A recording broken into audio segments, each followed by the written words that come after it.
Welcome to Ali Fitness Podcast, a weekly production all about bringing health into fitness.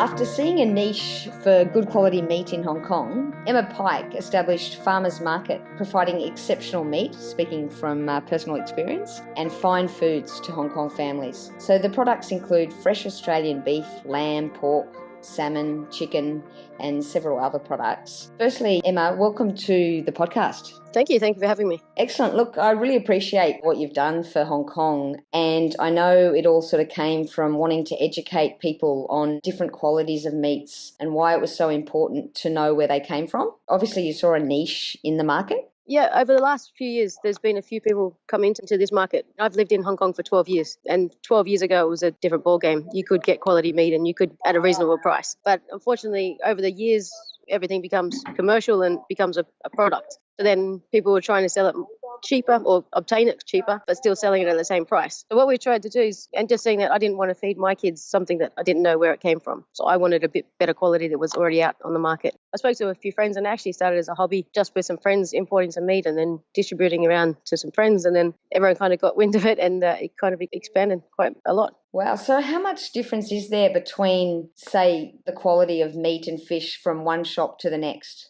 It does vary a lot from shop to shop and especially from country to country, which is the biggest thing. So country to country, the quality does change because your environment changes. If you look at cattle raised in Indonesia compared to cattle raised in Australia, you've got a different type of grass that they're eating, a different type of weather, different type of water even. So that plays a lot of the part into the flavour and the texture of the meats. Same with fish. You've got fish from Australia in the Pacific Ocean and you've got fish all around the world. So it depends on the environment they're produced in, which makes a big difference in the quality. Okay, and obviously you've chosen Australia to be your source, and why was that? I'm originally from Australia, and I just found the standards of Australian meats in general is quite higher than other areas around the world. So when it comes to export, they have a lot of rules and regulations when you are exporting meat.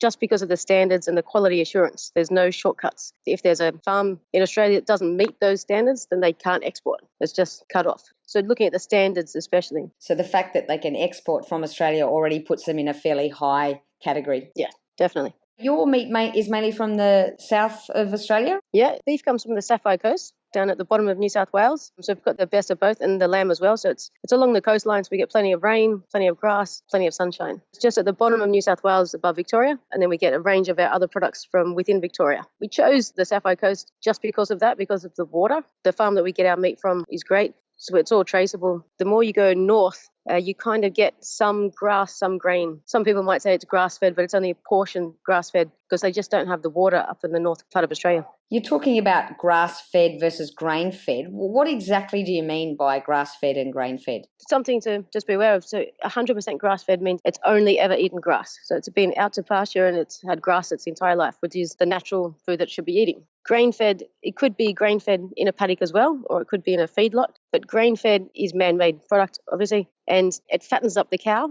If you have a cow the same age, one grass and one grain, the grain one will be heavier, but it will also include a lot more fat. And there's different types of fat. It's similar when people start to talk about avocado and hot chips. So one has good fat and one doesn't have good fat. The grain-fed, the fat isn't overly great for you, so it's quite fatty, whereas grass-fed, the fat is actually good fat for you. Not a bad thing to eat the fat on the top of a sirloin steak or things like that, as long as it's been 100% grass-fed. Okay, so when we're looking for meat, we want to have a look out for a label that says, say, 100% grass-fed. Yeah, be careful because some labels might just say grass-fed. But as soon as it just says grass-fed, you're not actually 100% sure if it's 100% grass-fed or not. Okay. So a lot of people these days, they'll finish on grass. So they'll feed the cow grain the whole 2 years of its life, and then the last 6 to 12 months, they might feed it grass. Unless it says 100% grass-fed, just question the butcher or the shop or wherever you're getting from just to make sure it is 100%. So we should look out for 100% grass-fed labels. What other labels should we be looking out for? You've got different kind of grading systems. And the grading systems can be really confusing. You've got the Australian grading is MSA graded, and then you've got also an age graded system. Some people might say, oh, it's PSA, it's SS, it's A grade, etc. If I said to you, I'll sell you A grade tenderloin, you'll probably think it's fantastic. But A grade in Australia is actually the bottom grade. It's the type of grade that goes into your supermarkets and your big hotels for buffets and things like that, which is still fine. It still passes the Australian standard and it's still fantastic. but it is just your standard grade. Whereas if you go up to the premium grade, which is your PRS grade, which is just an older cow, so a more mature cow, then it's a big difference in taste and texture. Then you've got also in Australia, you've got an MSA grading. The MSA grading goes from 1 to 5, 1 being the lowest. You want to look for a higher grading in the MSA grading, which measures a range of different things from the marbling, the colour, everything, texture, and that's measured at the abattoir and given a grading. And then you've also got the American system. So you add in another grading. Kind of adds up. So then you've got A grade and double A grade and triple A grade and everything in America. Grading does get confusing, but just ask the butcher. If you go to a butcher or a supermarket, and know what the meat is. So just ask them, where is it from? Is it grass-fed? Is it not grass-fed? And what grade is it? And when they say a grade, just ask them, where does that sit in the grading system for that country? And they should be able to tell you it's one of the top, one of the bottom, in the middle, and things like that. Just be aware of what you're eating. Because a lot of the supermarkets, especially, supermarket meat is always going to be A grade. It's always going to be the bottom grade most of the time because they're high volume, big turnovers, but smaller margins. They don't want to pay as much. So you're always just going to get A grade in a supermarket most of the time, which is fine. It's okay, but it's not going to be the best meat you've ever had. So even if it says 100% grass-fed from Australia, it might not be the best. Okay. If that makes sense. Yeah. So just to recap then, I notice there's a bit of noise in the background, and I believe you're at a fair at the moment that is all about buying good quality meat. Yes, yeah. I'm at Hoffex at the moment. It's a food exhibition. Been having a look around some different meat products. So we might bring in some new beef, some new lamb, some new chicken. So we're constantly looking to connect with different farmers from all around the world at Hoffex. You've got farmers from Australia, from New Zealand, from Spain, from everywhere coming in. So it's good to have a chat to them and see what's new on the market. There's always some new stuff that Australian beef producers are always trying to export, but often they might not be able to get a distributor in Hong Kong, or their meat might not pass standards and things. So it's good to have a look around and see who's new in the market and things like that. Okay, so just to recap then on the grading, I'm slightly confused. Mm-hmm. I know there's the American system and it's basically A, AA and AAA, is that right? Yes, correct. Yeah. Okay, you mentioned that A was pretty much what you'd get, the lower level grade in a supermarket or something like that, and you'd hopefully from your butcher get a AAA. You'd hope so, yes. And most in Hong Kong would. If it's a good butcher, you would. That's sort of the American standard. It sounds like a lot of Asian countries like Hong Kong use that standard. They do. But now there's more and more Australian meat coming in. Australia doesn't use that standard. We don't use AA or AAA. MSA grading is the certified grading system. So MSA 1 would be equivalent to America A grade, and MSA 5 would be equivalent to American grade AAA. Perfect. And you also mentioned a SS and a PS and a PRS. How does that all fit in? That calculates the age. If a beef product isn't graded with an MSA standard, which some aren't into Hong Kong, then they're given an age grading. An A grade piece of beef is normally a younger cow. It might be a 2-year-old cow. Whereas a PRS, which is the top grade, prime steer, which is a 3-year-old steer. Whereas an A grade could be just a cow. It could be a male or female cow and nothing special. Your run-of-the-mill kind of stuff. But your PRS is your prime steer, 3 years plus, that's been grass-fed. You can be grain-fed as well, but it's normally your premium meat. If I was looking for the best quality meat then, I'd make sure it's either AAA or MSA 5 or PRS. Yep, even MSA 4 is good. Even MSA 3. Depends on your budget. I would go an MSA 3 to 5, and I would go a PRS or a PR, as a prime steer, or I'd go AAA. Yeah. Perfect. If you can afford it. If you can't, then the other grades are fine. It's not going to be as tender. Sure. And then on top of that, we're looking for, as we mentioned, grass-fed, 100% grass-fed. What other labels would we consider? Organic was a big one going around a few years ago. Organic was the biggest rage, but it's starting to fade off now. These days, especially in Australia, you've got to pay for that stamp. If you want your farm to be certified organic, even if you are feeding your animals organically and raising them organically, you still have to pay a fee. Now, a lot of the farmers in Australia chose not to do that only because of cost. It's a tough industry, so they just couldn't afford it. So you can look at organic, but often what goes with that organic stamp is extra money. You can also look at naturally farmed. So naturally farmed is becoming more and more popular these days because that's the people that didn't want to pay for the organic stamp. So they're still hormone-free and antibiotic-free, naturally raising their cattle. You can look at pasture raised as well. So it's out in the pasture and it's been pasture raised. So I would look for organic, naturally farmed and pasture raised. But these words I find are thrown around a bit, especially in a supermarket. And when you look on marketing packages and that sort of thing, and without that certification label, you sort of take it with a grain of salt. How can you be sure that they are what they say? Even when we come back to grass-fed, you're telling me if the butcher says it's 100% grass-fed, then it is? It should be, yes. It should be. I would believe them most of the time, yes. Okay. Yeah, they could just say it's 100% grass-fed and there's nothing you can look at that you can investigate if it's true or not. The biggest thing when buying meat is traceability, and have a look where it's coming from. So ask that butcher, what farm is this coming from? And they should be able to tell you. So like when I'm at this hotels and food expo now, I'm going, it's an individual brand per store for beef. So I'll go and talk to the people who are selling a certain brand of beef, and that's the farmer. And it's normally the farmer on the store. Make sure it's traceable. So ask the butcher, where's it from? And he should be able to tell you exactly the location, the farm, everything. We'll get farmers coming up. The duck that we sell online, love a duck. I'm meeting the lady that owns the farm tomorrow just to catch up and to just find out a little bit more about the farm. So we always try and meet the farmers and know where our meat's from, but other butchers should know as well. People that won't is supermarkets, but if you're talking about a butcher, then they should know exactly where it's coming from. At the end of the day, it's about just taking ownership and knowing that your butcher. Yeah, trusting them. Yeah, trust your butcher and make sure they know their stuff, make sure they know where it's coming from. So all of your meat at Farmers Market, what sort of grade and quality is that? Yep, so we sell top grade and there's third grade. Because grading systems are confusing, we call it Australian. So we sell the third grade in Australia, which is PR and a SS combined, and then we sell a PRS grade as our top grade. At the moment, we're looking at different cuts of beef at the moment, which is MSA graded, but at the moment our beef isn't MSA graded, it's just graded on age. And so we rely on the farmer to assess what meat they're going to export. And when they get to the abattoir, that's when they separate what stays locally and what's good enough for export. Okay. And is all of your meat grass-fed, 100%? 100% grass-fed, yeah.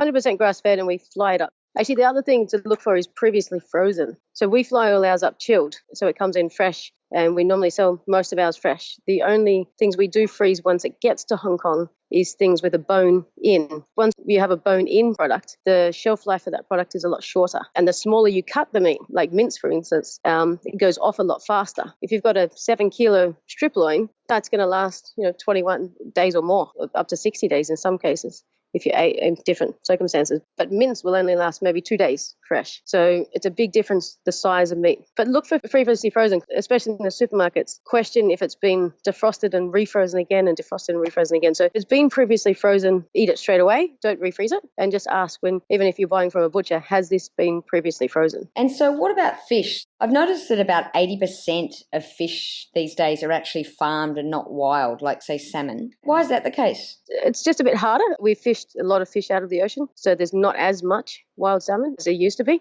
There's not as much fish in general as there used to be. But it also comes back to environmental as well. The environment in the ocean has changed, which again affects supply, but also affects the quality. So sometimes you can have a fish that's been caught in the wild, but you don't know what it's eaten, you don't know how it's lived its life, you don't know anything about it. Now, most of the time it's going to be better than farmed, but you have no assurance. So a lot of people are looking at farms, but it's different to what you think of a farm. Everyone thinks of fish farming as in millions and millions of fish in one little pond. In different kinds of fish farms, some it is and some it isn't. So sustainable fish farming is a lot better these days because they can control the environment, control what they feed, and give them the room that they need to grow. Well, I think I know exactly why you're saying that because I know where you get your fish from, and I do believe that that is a bit of an exception to the rule because I've done a fair bit of research myself around this. Some of the documents I can put in the show notes, but I noticed that one particular scientific paper showed that you were 16 times more likely to have a cancer linked, like the PCBs, cancer linked with wild salmon, with farmed versus wild salmon. Yeah, no, I believe it as well.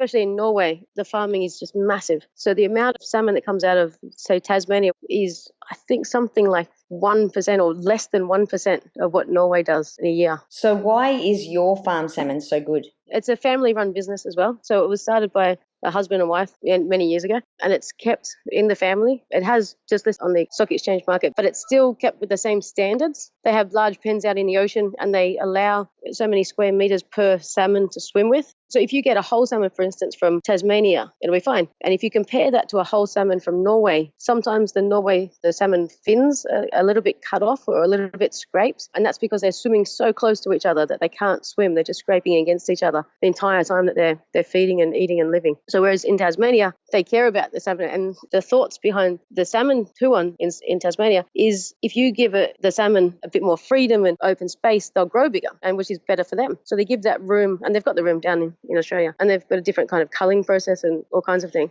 Yeah, absolutely. The thing I love about where you get your fish from, so Huon Aqua, I actually, for our listeners, huonaqua.com.au, I will put it in the show notes. You can actually go to their website and you can see they have a lot of proof about how they do look after their fish. And they actually have something there that says keeping our fish low stress, well nourished, healthy, in one place and room to move. It's not just talk, they actually have statistics on every single thing they do from year to year, which is quite remarkable. On top of that, I actually made a phone call to them when I first looked into using your services. They acted like they were a family-run business. They were totally responsive. They gave me lots of really good facts and they really knew what they were doing, which I was really impressed with. And that's what other butchers should be able to give you. Someone asked me a year or so ago, asked me a question about the salmon process or something, and I didn't know the answer. All I did was I put them onto Huon, onto a person down in Huon, and the person in Huon wrote them a massive report about the question that they were asking. They're just amazing. So the person obviously bought from us, but also had the assurance that they're going to get a product that they were comfortable with. And that's the benefit of traceability. If I buy your salmon, where's it from? I'm saying that person there. So you can go and talk to that person. Another really interesting point too with farm salmon versus wild salmon is the amount of omega-3. A lot of people eat salmon because of omega-3, and yet the statistics show in one particular study it was 27% omega-3 from wild salmon versus 17 from farmed. Yeah. Remarkably, Huon are much higher just because of the way they farm. Yeah, it's just the environment. It all comes back to the environment.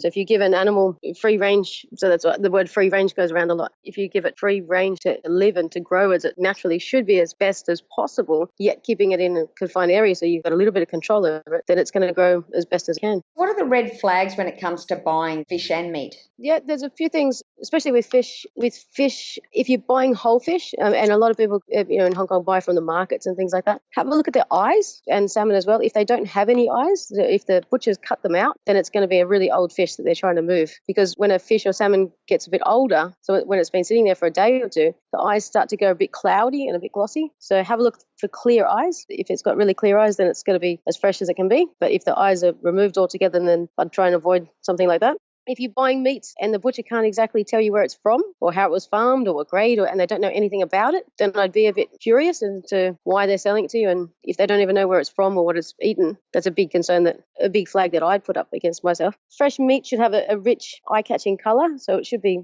quite a deep colour, which is an indicator for good quality meat. Make sure it's not spotty, so make sure it doesn't have different shades of colour.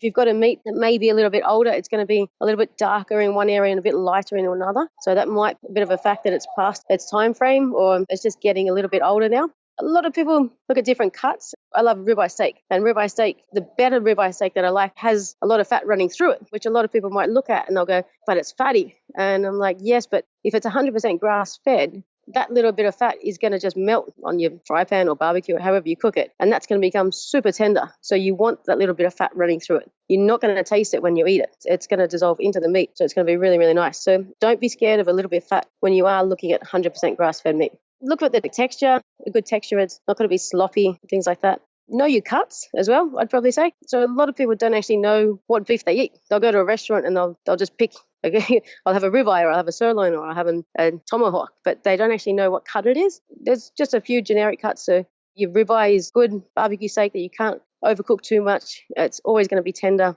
A tenderloin is super tender. It's super lean. So if you're looking to eat lean and clean, that's the cut that you look for, but it's the most expensive. You've got sirloin and T-bone and a number of others. But try and educate yourselves on what the cuts are and what the best cut is for you. So if you're looking for a leaner meat, so I've got one customer that only eats lean beef, so she'll only buy a tenderloin, whereas a lot of other customers will ask us, I'm having a barbecue for 20, what's the best steak that I can't overcook too much? So we'll probably recommend ribeye or something. Whereas sirloin, if you overcook it, it can get a little bit tougher. Just have a look for mostly colours and textures. So if things change, like the eyes of the fish and things, then just be a bit wary that it might not be as fresh as it could be. What's the best way to have your meat? I like barbecue, but not everyone in Hong Kong has got a barbecue. When you are cooking, especially beef or lamb, the larger cuts, you don't put on a barbecue or in a saucepan. If you're cooking a big piece of meat, put it in the oven, even if it's a big steak. Like if you're cooking a 1 kilo OP rib, you put it in the oven. You don't have to barbecue it. Smaller cuts, your 300-gram steaks or 400-gram steaks, fine to put on the barbecue, or you can cook a steak in a saucepan.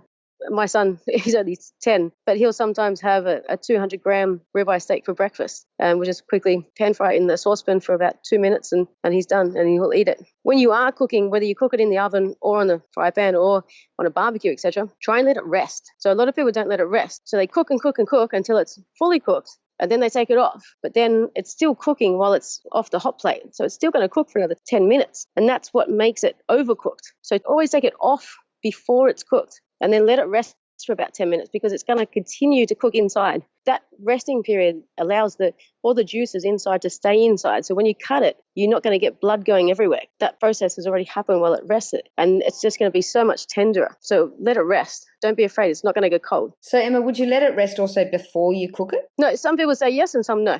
I don't. And some people also say leave it at room temperature or leave it in the fridge. It's a personal opinion. A lot of Jamie Olivers and all the people, Gordon Ramsays around the world will say totally different things. It's a personal choice. I go straight from the fridge to cooking, but I do have friends that take it out a little bit before and they'll rub butter into it to make it a little bit more just tender. And so the more fat in a steak is the more tender, believe it or not, except for tenderloin. Yeah. Excellent. Well, thank you for that awesome summary. And I know there'll be lots of people in Hong Kong who want to check out your site. So we'll put Farmers Market in the show notes as well. Before we let you go, though, we've got a bit of a random question, nothing to do with meat. Well, it sort of does have to do with meat, actually.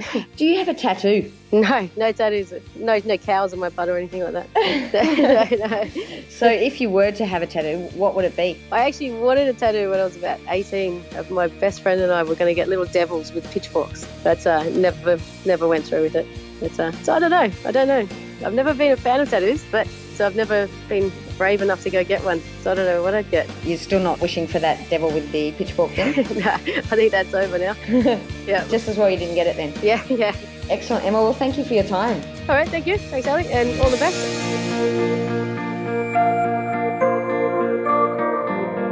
For all the resources and show notes from today's episode, please go to www.ali.fitness.